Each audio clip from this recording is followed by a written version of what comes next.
Bang Kamarudin Simanjuntak, pengacara keluarga Brigadir Yosua. Abang sudah tahu maksud dari motif sensitif dan hanya boleh didengar orang dewasa. Kita semua di sini sudah dewasa nih Bang, jadi boleh mendengarnya. Semua perkara pidana itu konten dewasa. Hanya orang dewasa yang boleh masuk ke ruang sidang pengadilan perkara pidana. Kecuali sidang perkara anak itu memang anak yang menjadi tersangka terdakwa itu boleh masuk ke situ. Nah, itu yang dimaksud beliau. Jadi beliau itu bermain bermain tali gitu loh. Tetapi yang mau saya katakan adalah yang dimaksud konten dewasa di sini adalah bahwa si bapak itu diduga ya melakukan perkawinan di luar undang-undang dengan yang cantik-cantik itu, dan diduga ada pertanyaan dari ibu, kemana bapak, kenapa tidak pulang, kemana kakinya, kemana tangannya, kan kurang lebih seperti saya katakan, biasanya bapak kalau bintang 2, istri itu bintang 3. Jadi yang jadi repot itu supir dan ajudan. Bagaimana harus menjawab, kan begitu. Mungkin mereka tidak terlatih menjawab sehingga diduga diberitahu. Setelah diberitahu bahwa si bapak pergi menemui yang cantik-cantik itu, maka tidak pulang, maka terjadilah pertengkaran rumah tangga.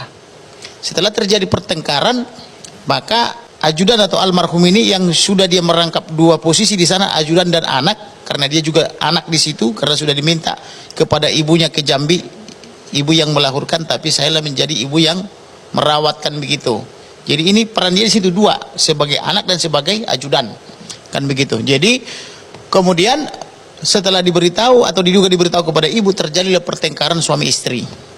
Sejak saat itulah diancam lah ini almarhum ini, sampai dia menangis-nangis tanggal 21 Juni 2022 dan menelepon kekasihnya. Dia tidak memberitahu kepada orang tuanya, tapi kepada kekasih. Biasa kami laki-laki memang begitu, lebih percaya atau lebih nyaman curhat kepada kekasih daripada ke ibu kandung atau ke bapak kandungan begitu.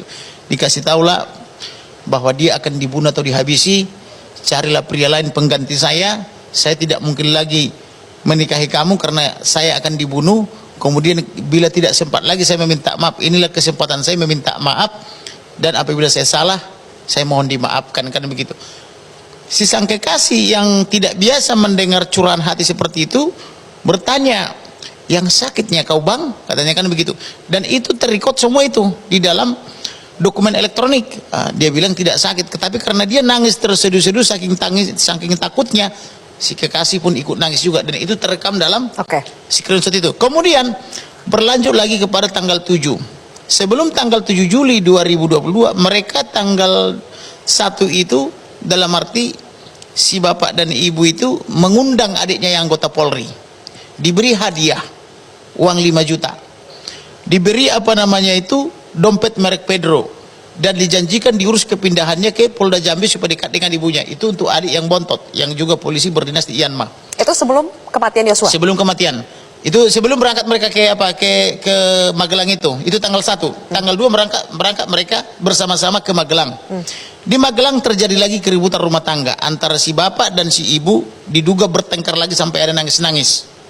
Karena kenapa? Di sana diduga si wanita cantik ini mengadu ke si bapak bahwa dia akan mundur dari instansinya, instansi tempat si cantik bekerja. Nah, sehingga membuat si bapak ini emosional. Nah, terjadilah di situ pertengkaran, ada yang nangis-nangis. Kemudian karena terjadi pertengkaran, si bapak pergi pulang duluan, tidak bersama-sama lagi baliknya. Dia pulang diduga naik pesawat dengan ajudan yang diduga selama ini sering menghasut, itu inisial D. Nah, kemudian di tanggal 8, di tanggal 7 masih dia mendapatkan ancaman apabila naik ke atas.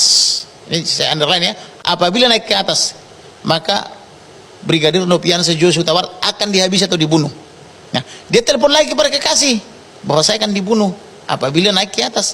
Cuman kekasihnya ini tidak bertanya apa yang dimaksud dengan naik ke atas ini. Kan begitu.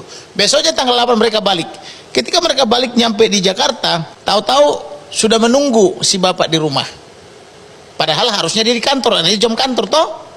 Harusnya dia sebagai kadif propam ada di kantor. Ternyata sudah menunggu di rumah.